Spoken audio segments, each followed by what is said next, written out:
Infrastructure, just by the nature of the word, is basic to the functioning of societies. The 21st century is presenting different challenges. There clearly has been something wrong. A great deal of money is spent, and yet in various places we see that there are deteriorating conditions and that the roads may be in the wrong place, or in the United States we've had problems of bridges falling down. The world needs so much infrastructure. In developing countries and in developed countries, they need so much new infrastructure and rebuilding of old infrastructure, and it's simply not happening.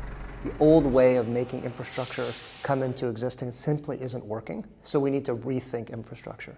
The climate is changing, and so infrastructure that was built to sustain and support a certain kind of climate and a certain kind of environment may no longer be tenable, and certainly we've just seen that in New York and in Hurricane Sandy. The second reason is that as our needs, because the population is growing so significantly, as the needs of this population pressure are upon us, the need for infrastructure will grow. And I think the third reason to rethink infrastructure is there's less money available for it. And so you have almost a perfect storm. When you sort of unpackage it and you look at the facts, you look at the statistics, a couple things become quite clear. There actually is a fair bit of capital available. It comes from not necessarily your traditional sources, it's not necessarily the governments, it is other pools of capital, be it pension plans, sovereign wealth funds, insurance companies that invest money. But the projects that are coming to market aren't the right projects.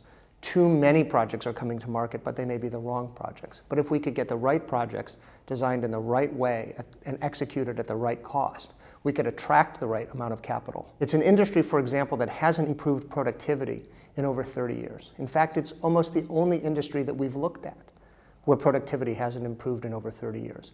Why is that? What's happening when every other industry can improve productivity and this one can't? That's just one example of the opportunities in the industry that says it's time to rethink infrastructure to meet the needs of the developing and the developed economies.